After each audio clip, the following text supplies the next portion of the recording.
they all sat silent, the silence of Mr. Bazzard being occasioned by slumber. "His responsibility is very great, though," said Mr. Grewgious at length, with his eyes on the fire.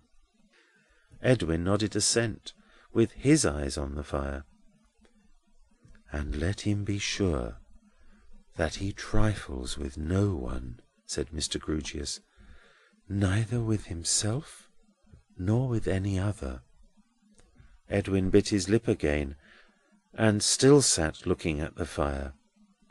"He must not make a plaything of a treasure. Woe betide him if he does. Let him take that well to heart," said Mr. Grewgious. Though he said these things in short sentences, much as the supposititious charity boy just now referred to might have repeated a verse or two from the book of Proverbs, there was something dreamy, for so literal a man, in the way in which he now shook his right forefinger at the live coals in the grate, and again fell silent. But not for long. As he sat upright and stiff in his chair, he suddenly rapped his knees like the carved image of some queer joss or other coming out of its reverie, and said, "We must finish this bottle, Mr. Edwin. Let me help you. I'll help Bazzard too, though he is asleep. He mightn't like it else." He helped them both, and helped himself, and drained his glass, and stood it bottom upward on the table, as though he had just caught a blue-bottle in it. "And now, Mr. Edwin," he proceeded, wiping his mouth and hands upon his handkerchief, "to a little piece of business. You received from me the other day a certified copy of Miss Rosa's father's will. You knew its contents before, but you received it from me as a matter of business. I should have sent it to Mr. Jasper, but for Miss Rosa's wishing it to come straight to you in preference. You received it?" "Quite safely, sir." "You should have acknowledged its receipt," said Mr. Grewgious, "business being business all the world over. However, you did not." "I meant to have acknowledged it when I first came in this evening." "Not a business-like acknowledgment," returned Mr. Grewgious. "However, let that pass. Now, in that document you have observed a few words of kindly allusion to its being left to me to discharge a little trust, confided to me in conversation, at such time as I, in my discretion, may think best." "Yes, sir."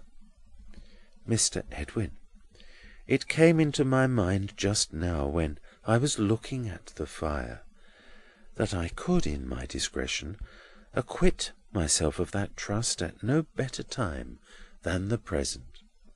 Favour me with your attention. Half a minute."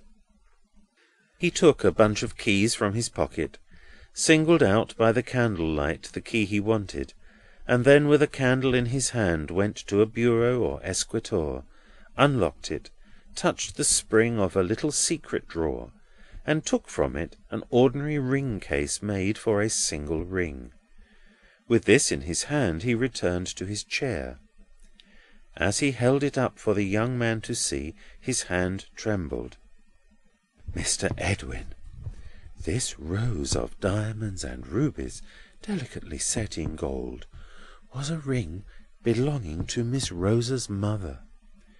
It was removed from her dead hand, in my presence, with such distracted grief as I hope it may never be my lot to contemplate again. Hard man as I am not hard enough for that. See how bright these stones shine," opening the case. "And yet the eyes that were so much brighter, and that so often looked upon them with a light and a proud heart, have been ashes among ashes, and dust among dust, some years.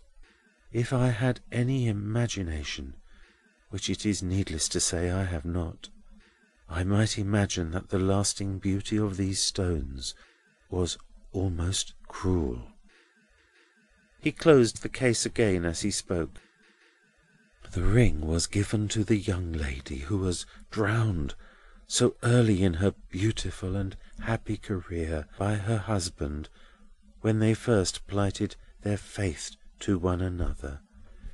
It was he who removed it from her unconscious hand, and it was he who, when his death drew very near, placed it in mine. The trust in which I received it was that you and Miss Rosa growing to manhood and womanhood, and your betrothal prospering and coming to maturity, I should give it to you to place upon her finger. Failing those desired results, it was to remain in my possession." Some trouble was in the young man's face, and some indecision was in the action of his hand, as Mr. Grewgious, looking steadfastly at him, gave him the ring. "Your placing it on her finger," said Mr. Grewgious, "will be the solemn seal upon your strict fidelity to the living and the dead. You are going to her, to make the last irrevocable preparations for your marriage. Take it with you." The young man took the little case and placed it in his breast. "If anything should be amiss, if anything should be even slightly wrong between you, if you should have any secret consciousness that you are committing yourself to this step for no higher reason than because you have long been accustomed to look forward to it, then," said Mr. Grewgious, "I charge you once more, by the living and by the dead, to bring that ring back to me."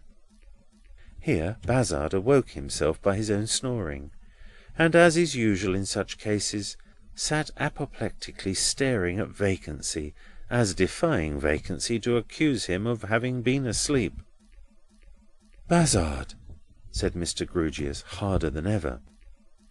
"I follow you, sir," said Bazzard, "and I have been following you." "In discharge of a trust, I have handed Mr. Edwin Drood a ring of diamonds and rubies, you see." Edwin reproduced the little case and opened it, and Bazzard looked into it. "I follow you both, sir," returned Bazzard, "and I witness the transaction." Evidently anxious to get away and be alone, Edwin Drood now resumed his outer clothing, muttering something about time and appointments. The fog was reported no clearer by the flying waiter who alighted from a speculative flight in the coffee interest, but he went out into it, and Bazzard, after his manner, followed him. Mr. Grewgious, left alone, walked softly and slowly to and fro for an hour or more. He was restless to-night, and seemed dispirited. "I hope I have done right," he said. "The appeal to him seemed necessary. It was hard to lose the ring, and yet it must have gone from me very soon."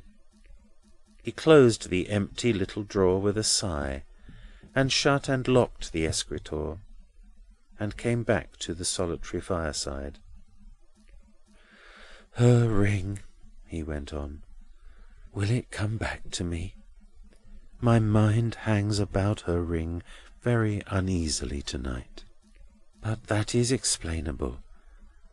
I have had it so long, and I have prized it so much. I wonder." He was in a wondering mood as well as a restless, for though he checked himself at that point and took another walk, he resumed his wondering where he sat down again. "I wonder, for the 10,000th time, and what a weak fool I, for what can it signify now, whether he confided the charge of their orphan child to me, because he knew, Good God, how like her mother she has become! I wonder